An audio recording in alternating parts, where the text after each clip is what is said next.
In today's video, we're going to talk about 3 tie knots that every man should know, and that pretty much works in any situation, and 5 tie tips to go along with them.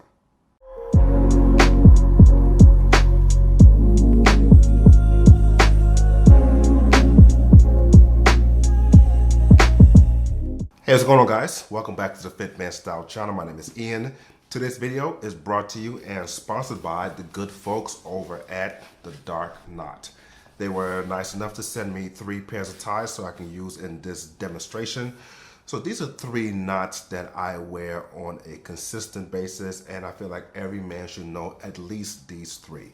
They are very versatile. You can wear them to any situation, and you can pretty much wear them with any style of collar. So without further ado, let's take a look at all 3 and how to tie them. All right, guys, before we get into the meat and potatoes of this video, just want to give a quick spotlight to today's sponsor, the Dark Knot. The Dark Knot offers handmade quality ties at very affordable prices. They offer other accessories as well. As of this video, including these 3 ties, I have a total of 6 ties from them. So this is a brand that I really believe in. I got you guys a discount code so you can check them out. Fitman30 gets you 30% off any purchase on their website. And Fitman40 gets you 40% off any orders over $199. So definitely, guys, go check out the Dark Knot. Let's start first with the 4-in-hand. This is a very classic and the most basic of all tie knots. They say this is the knot a father teaches a son the first time they're tying a tie. Now, how I start off with this knot is the narrow end sits just above my pants waistband. From that point, I take the wider end and I cross it over the narrow end, go underneath, and then wrap it around the front. I keep my finger there because it's gonna create a little loop. From that point, I go up and over, and then I will stick it through that little loop that I kept open with my finger and just pull it down. From this point, I just adjust it, make sure there's a dimple there, and make sure that it's looking good. Like I said, this is a very classic tie knot. It's a very symmetrical tie knot, and as you can see from this video, the tail end of the tie isn't showing, and it sits really nicely between the 2 collar points.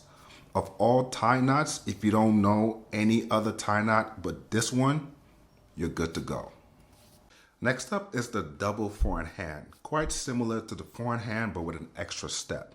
The way I start off this knot is the narrow end, or the tail end of the tie, slightly above the waistband than it was with the 4-in-hand. That's because I need a little bit more of the wider end to complete this knot. So starting off the same way, the wider end goes over the narrow end, and then it goes underneath, and then we're gonna wrap it around the front. We're gonna keep our finger there to create a little gap in that loop. Now at this point with the 4-in-hand is when I will go up and over, but since it's a double 4-in-hand, I go across the front again. And at this point, it creates somewhat of a double layer, as you can see here. Now I go up and over, and I'll stick it through that little loop that I've kept open with my finger. Pull it down, and then adjust at that point. You will start to see more of this double layer forming. Make sure there's a dimple there, pull it all the way up, and adjust as needed. And like I said, if you take a closer look at this knot, you will see 2 layers there. So it kind of gives that knot a bit of a personality. It's not just a simple 4-in-hand. This is where you get the double 4-in-hand name, because it has that double wrap around the front, creating this 2-layer look. The last knot I will show you is the half Windsor. This is a very classic knot. We're going to start the same way as we did with a double 4-in-hand, with the tail end slightly above the waistband of the pants. We're going to take the wider end of the tie and go across the narrow end or the tail end. We're going to go underneath, and now we're going to go the opposite direction. We're going to go over and through the loop. Now at this point, if you have a great quality tie, that little triangular knot that is forming should stay in place. And of course, the Dark Knot sells great quality ties. Some people go on the other direction, but I like to stay in the same direction that the wider end came through. I go across the front, of course, keep my finger there to create that loop, go up and over, and then pull it through that gap that I made with my finger. Again, if you have a great quality tie, you should already see a dimple forming. Make your minor adjustments that you need to, and there you have it, a half Windsor. A little bit smaller than a full Windsor, but it still fits nicely in the collar spread. The first tie tip we're gonna start with, I fell victim to years ago. I saw this tie that I really loved, only to go home and find out that it was an extra long tie, which was about 63 inches long. Now that's great for guys who are tall, but for a guy like me who's about 5'9", I'm about average height. So for guys like me, you wanna go with your standard length tie, which is about 58 inches long. Now, when it comes to tying a tie and where it should land or rest on your body, general rule of thumb is, it should fall right on top of your belt or right on top of the pants waistband. I find this rule to be tricky because guys are different. Some guys' torsos are short, some guys' torsos are long. And depending on the type of pants you wear, like for me, I like to wear high-rise pants. When I wear a tie, it would tend to fall slightly below the waistband. So what I would say is this: just don't look sloppy wearing it. You don't want to make it look extra long, nor do you want to make it look extra short on you. There should be a right balance with where the tie should land on your torso.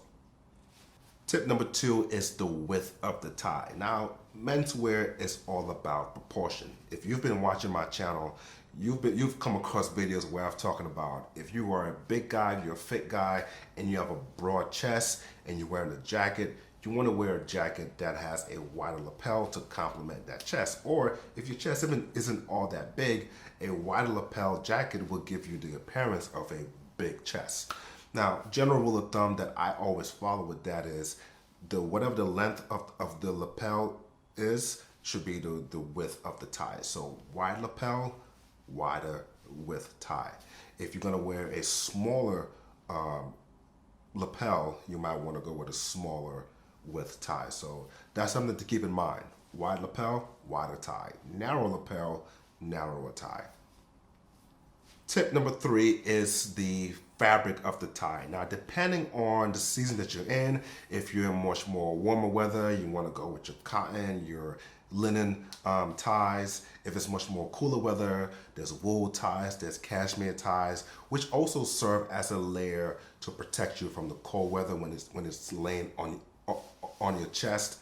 And another thing to keep in mind about the fabric of the tie, depending on the fabric, it may limit you to which type of knots to wear. For example, since wool and cashmere are much more thicker ties, it may be difficult to do those type of knots that require you to wrap it a couple of times. So you might want to stick with a 4-in-hand in that case. I really like my silk ties.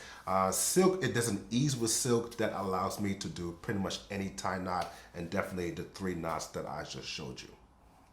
Tie tip number 4, be mindful of the relationship between the tie knot and the collar spread of the shirt that you're wearing. You have your forward point, button down, semi-spread, wide spread, cutaway collar shirts. I've seen guys wear different styles of shirts with different knots, and it just looks a little bit sloppy. For example, if you're wearing a cutaway collar shirt, probably it's best not to go with a 4-in-hand or even a double 4-in-hand.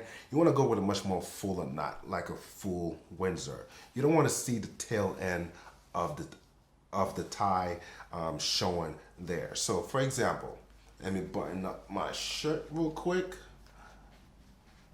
If you want to wear a shirt with a tie, the gap between the 2 points of the collar, the tie knot should be able to fill that gap, and it's supposed to be able to host that tie knot really nicely without you seeing the narrow end of that tie. So just be mindful if you're gonna tie a particular style of knot, don't make it look too sloppy with the collar spread shirt that you're wearing. And tip number 5 Keep it simple. 4 in hand, double 4 in hand, half Windsor, even full Windsor. Stick to the classic style of knots. I'm not too much of a big fan of these trendy looking knots like, you know, the Eldridge knot, the Trinity knot, the Pratt knot. Like, I used to do that, and it's cool. It's a, you know, it's a conversation starter, but that is a telltale sign of a novice, someone who doesn't really know much about menswear, and it just brings too much attention to you. You want to keep it simple. Less is more. Here's a bonus tip for you guys. Anytime you tie a knot, whatever type of knot that you tie, always have a dimple. All right, guys, thanks for watching this video. Truly appreciate it. Definitely check out the dark knot. This is not my first rodeo with them. I've tried their ties before, and I definitely love it. And I would recommend it even if they weren't sponsoring this video. They have some really great quality and affordable ties, so definitely check them out. Let me know if you agree or disagree with my tie tips down in the comments below. I will catch you guys in the next video. And until then, stay fly, stay fit.